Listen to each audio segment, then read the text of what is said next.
Hello and welcome back to Bayonetta, in which we just opened up the gates of hell. How about we take a look and see what that's all about, and stop kicking things. I keep pressing the A button because, you know, that's usually in games and, like, interact button, but in this one you would use the Y button. It's confusing.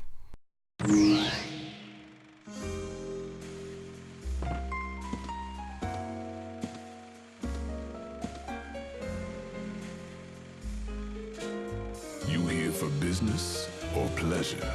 Either way, I'll hook you up. This is a store.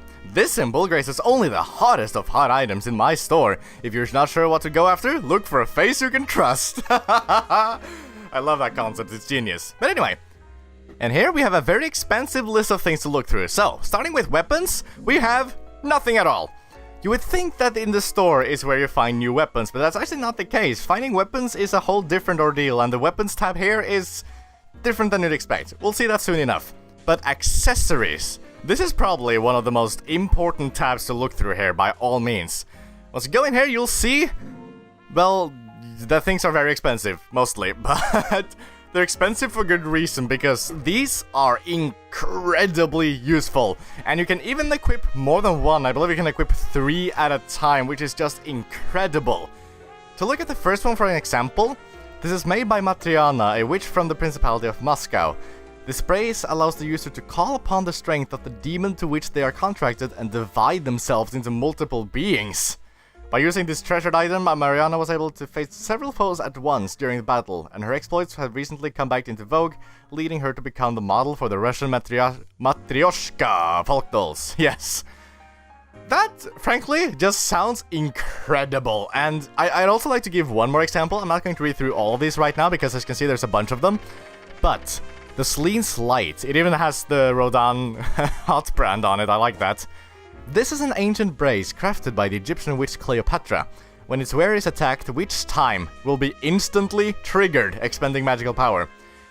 This is incredibly useful. I buy this every playthrough because, as it says, when you get attacked, if you, for example, miss the dodge for witch time, you'll get hit, sure, but you'll activate the witch time regardless. It's amazing, and especially if the reason you get attacked is that there's a bunch of enemies and you're having difficulties really standing your own, this will give you a huge edge in battle, and it'll allow you to take the upper hand so easily. It's wonderful, and I highly recommend this. I'm probably gonna buy it myself as soon as I can afford it. Cleopatra developed this guard to assist those who had trouble grasping the finer points of witch time. Essentially me, because I have troubles with the timing, and I'm sorry for that. So, there's a bunch of really great things here, and I'd like to show off at least some of them, but as you can see, they are indeed very expensive. And as I think I've alluded to already, money, which is Halos, in case you couldn't tell at this point, is pretty scarce.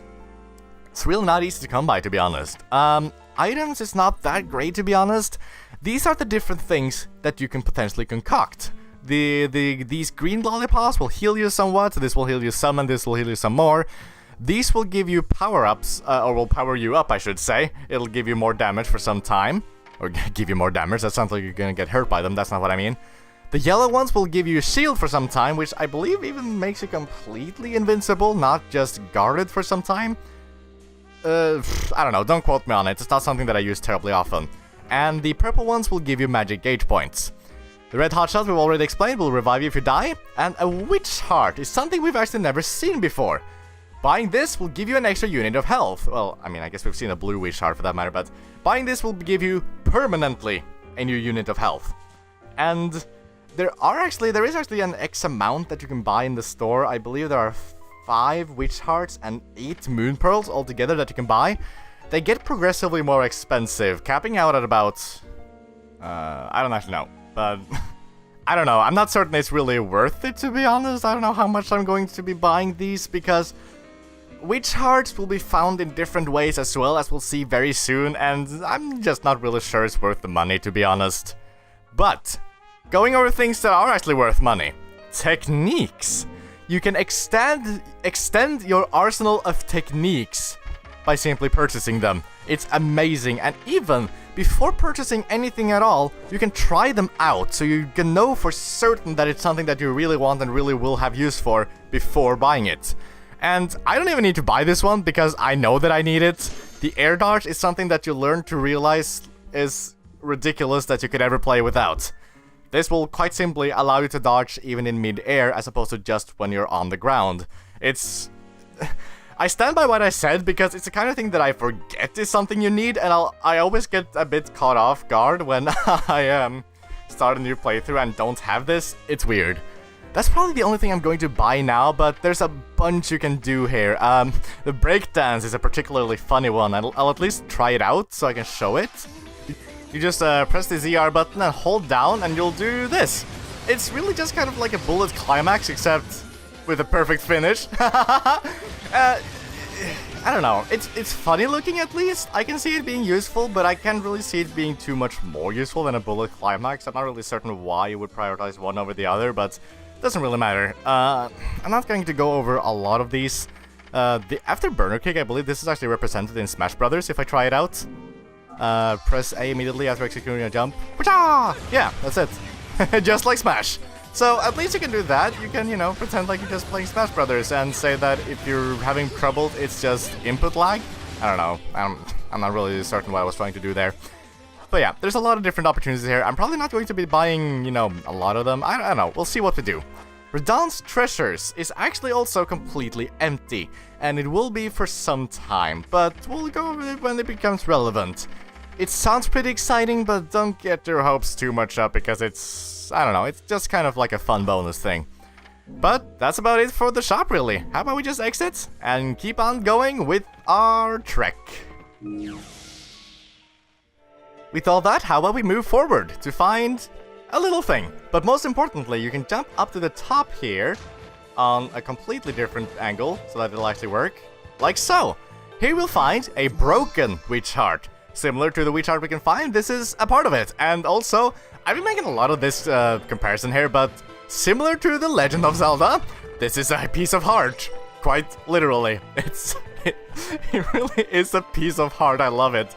Coming up here, we have another Antonio's notebook about the Crystal Witch and Sage. And I'd really like to present in some way what the contents of this book is, but I don't want to spend too much time just reading it now, so instead, I think I'm going to pop it in the end slate or something like that, because we have more important things to talk about. For instance, over here. This is an Umbran Tear of Blood, which is another collectible that we can find around the world. But the Umbran Tears of Blood are a little bit interesting. They're kind of like two different collectibles, but mashed into one. And it has to do with the fact that this game first was released on Xbox 360. For some odd reason, achievements and then also the trophies of the PS3 version were recorded as a separate sort of collectible in-game. It's a kind of weird thing that a select few Xbox and PlayStation games do sometimes, where they basically have a duplicate achievement list in-game, and it's... I don't know, I think it's kind of weird. But at least this meant that trophies and achievements technically kinda still exist in the Nintendo ports of the game. But I'm gonna be completely honest, I can't be bothered to get them. You actually need to play through the entire game 3 different times to get all the trophies, and I really just can't be arsed to do that. But I will be grabbing the birds, and I will be talking about what you can get for doing all of this. Anyway, let's just move on forward.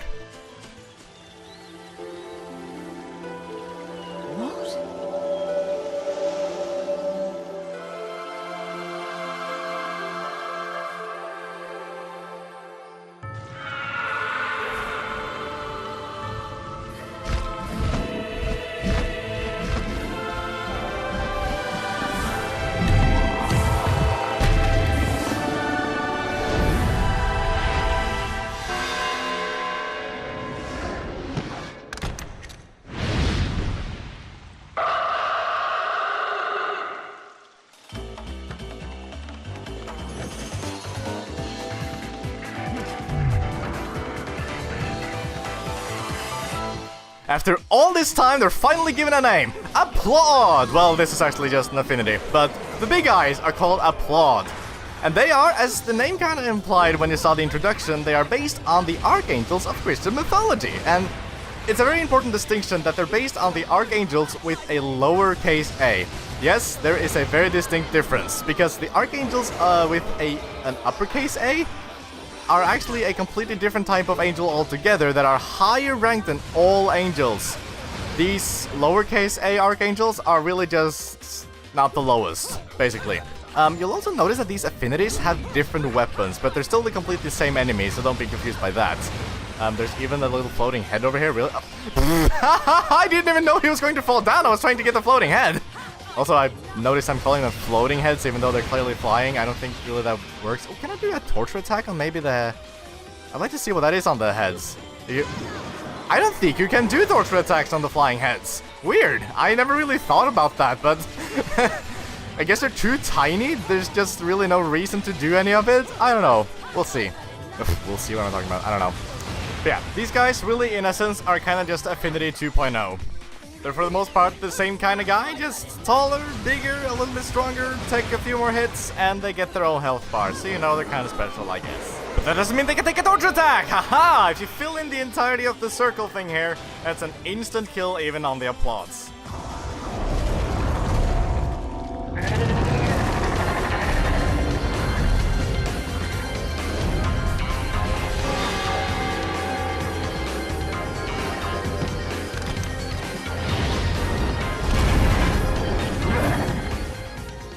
Meet Beloved! It's the biggest, burliest, boyest, angel we've ever seen. And its attacks are certainly true to that description. He's very slow but can potentially do tons of damage. But possibly most interestingly, this is our first angel encounter from the second sphere. If you've been paying attention to the angel introductions, you might have noticed that all previous ones we've encountered have been from the third sphere. These are actually ranks in the angelic hierarchy, and believe it or not, that's a real thing. But, there's no time for that now. Instead, let's go for a climax!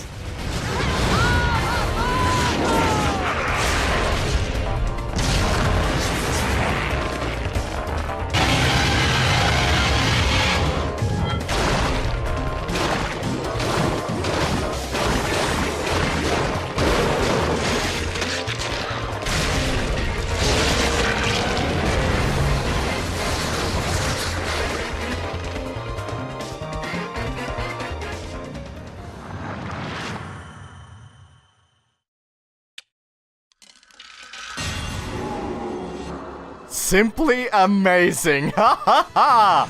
We can even pick up the Beloved's giant axe, which turns into slightly less giant of an axe, but it's still an axe nonetheless. And for as a reward for defeating him, we get trois mages militaires, or something like that. This is a golden LP. Why, thank you. I thought these videos were going pretty alright, but apparently they're golden. I appreciate. No. Of course it's an LP played like, you play music on and things. What you do with this is you want to bring this back to the gates of hell. Well, an Angelic Hymns Gold LP. Got your hands on something awfully rare, haven't you? That thing is the perfect bait to coax out some of hell's uglies.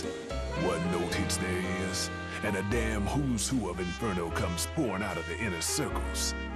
Then I can use them to breathe life into what I make best. Weapons of mass destruction. Tell you what, you give me that record, and I'll order up something so fiendish, angels will cry at the sight of it.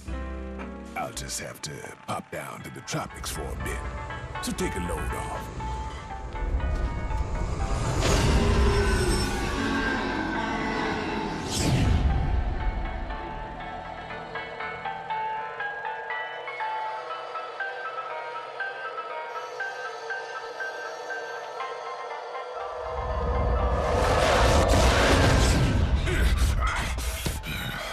All done.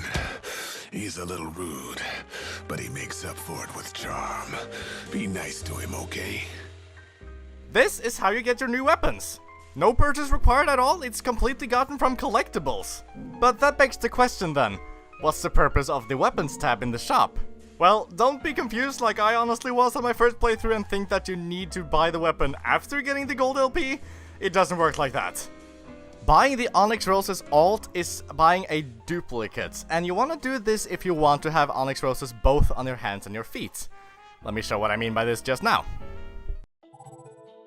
How about we go to our inventory and take a look at the Onyx Roses? Shotguns containing the souls of fairies known to collect the Onyx Roses that bloom only in Inferno. Each shell fired from the guns contains a curse of a fairy's trapped soul. That's just frankly awesome. Well, I mean, it's awesome. It's kind of like sad, I guess, but you know, that's not what I mean.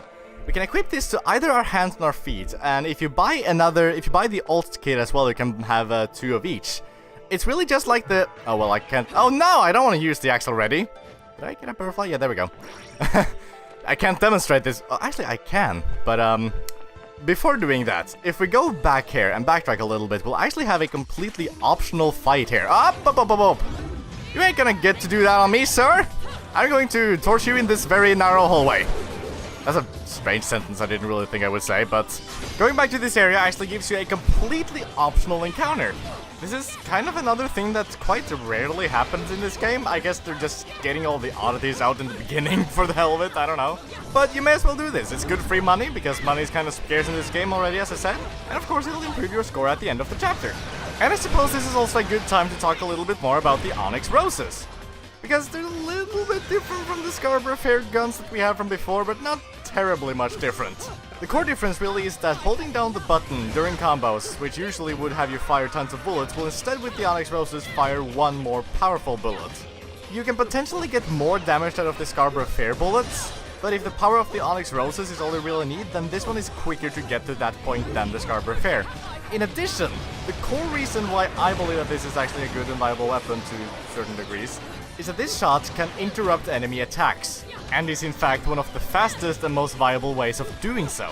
But if none of that sounds like a good reason for you to use this weapon, then don't use it, because those are really the only differences. Your combos are completely unchanged otherwise. Personally, I feel like Scarborough Fair is generally a better choice, but the Onyx Roses has its place. A bit situational, but not bad. Also, I guess I could mention while we're just sort of fighting a bunch of angels right now, I mentioned that there are harder difficulties that you can play in this game, but you need to play through the game on normal mode before you can unlock them. This actually gives a few more differences than you might think at first glance, because it's not just that you take more hits and the angels give more hits or something like that. It's really... a lot of the angels are replaced with bigger, stronger ones, or at least a larger amount. So if you're playing along on a different difficulty, your game might not be exactly the same as mine. Alright, going in here, we have some more affinities, and you probably even saw the broken witch heart on the side there. It's kind of difficult to miss, but this should be one of those easier battles again, if I'm not mistaken. I should be able to get a pure platinum on this, and I hope so, because I haven't really been doing the best so far, I gotta be honest. Yeah, 2 whole affinities, that's... I don't even see the point in that, to be honest. But I mean, at least we got a free weapon out of it. I kind of like the ball and chain thing. If we jump on the side here, as you saw, we can get a broken moon pearl. Broken witch heart, sorry. I like the moon pearls, but like the pieces of heart in Zelda, you need to collect 4 of them to do anything worthwhile. Are you going to make me waste a weapon on this? Okay, no, it didn't actually take any damage on that. Good.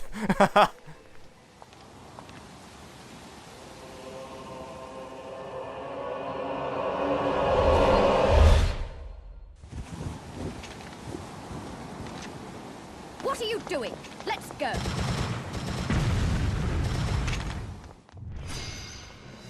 The witch hunt is on, and we need to defend ourselves. This big guy's gonna be at quite a distance for pretty much the whole time, so you may as well just hold down the shooting button for as long as you can. It's chip damage, but it's pretty much all you can do when it's at this distance. This is going to take some time, and I'd like to read to you the Antonio's notes that we picked up earlier today. It's titled The Crystal Witch and Sage. Within Vigrid City, there are a great many structures built long ago by 2 clans. The Umbra Witches and Lumen Sages. Amongst them, all have a sun and moon duality, evidence of a peculiar outlook towards the universe. The witches representing the moon, and the sages representing the sun, burned into the fabric of the city in various ways. One of these structures, a pair of statues crafted from a high-quality crystal known as Beltuston Crystallis, featured both a witch and a sage. The statues appear to hold some sort of special significance. According to ancient records, they were created in the aid of training of the art of overseeing time, a skill only the 2 clans were capable of practicing, that also served as a key to locking something away from public view should the clans feel the need for secrecy. However, the exact details of this art are unknown. Now the city, scarred by the tragic witch hunts of the past, has seen many of the statues depicting witches destroyed or heavily defaced. Even these beautiful crystal statues were unable to escape the calamitous fighting. What we can gather from all this so far is that sometime long ago there was a huge war against the Umbra Witches. These angels seem to have been sent by the Lumen Sages to destroy them all. And because of their belief and faith in these angels, humans have also learned to turn against the witches, burning them at the stakes and dishonoring any depiction of them.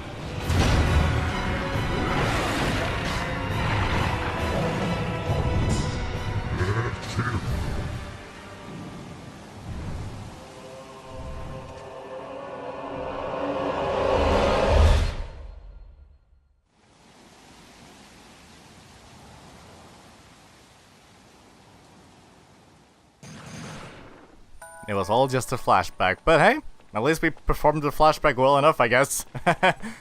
Check? Oh, I didn't even see the sign. This was a road only the chosen could travel during a religious pilgrimage to the temple. Before it was closed for preservation, it was once open for tourists. That's nice. We get another Antonio's notebook right here. About the witch's brew.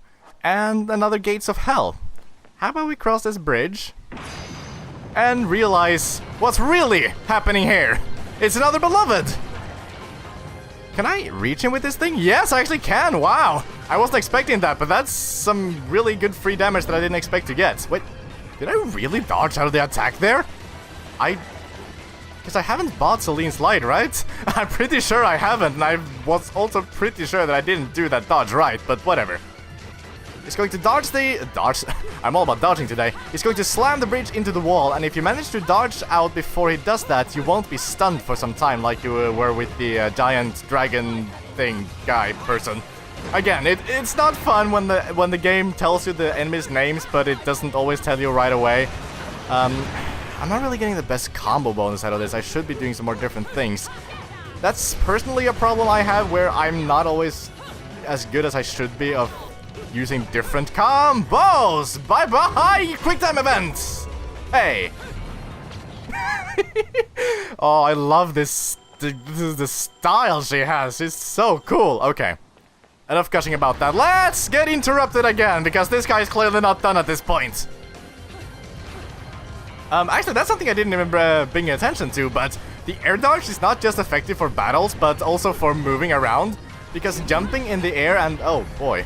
Jumping in the air and doing an air dodge will actually be faster than just walking. So it's pretty much the fastest way you can move around at this point in the game. There we go. You'll also notice that the halos on the angels aren't just circles like you see, you know, in typical depictions of angels. They actually depict the symbol of the sphere to which they belong, which is a very interesting and nice detail. So if you know, pay attention to such things, then you can look just at a glance which kind of rank this angel is. Okay, come on, just a few shots now and climax!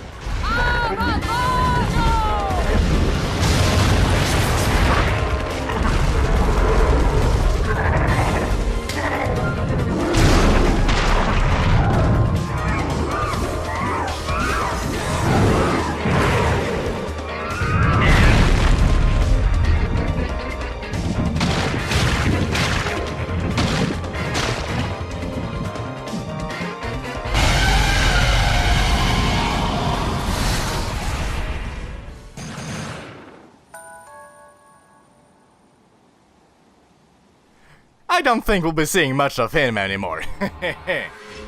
With that is the end of chapter 1.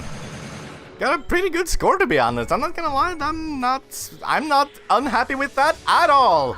Very nice. The bottom of the trophy kind of looks like an open banana. I don't know what that's the first thing I think about, but there we go. You get some penalties for damage, and you'll see used item. If you use items, you'll get penalties to your score here, as well as if you die. Dying is a huge penalty. And of course we have another angel attack. You'll notice on the bottom left side, I didn't really notice this, but the affinity will give you a better score than the floating heads, but there's also a mystery, which is really just another floating head, if I can find him somewhere around here. It's the bearded floating head, if you see it around. I don't really see it. There it is. If you manage to catch it, that's 10 points. Very nice. Ooh, oh, this is actually going pretty well. 43, nice. I'm not pleased. I'm not unhappy with that at all. I could buy these temporarily have health extension, but I don't really want to. I guess I can buy the magic flute, because it would be a nice thing to at least demonstrate, even though it's not something I personally use a lot. And that is it for now. Next time on Bayonetta, we enter Chapter 2, Vigrid, City of Deja Vu. Thank you very much for watching this, and I hope to see you then.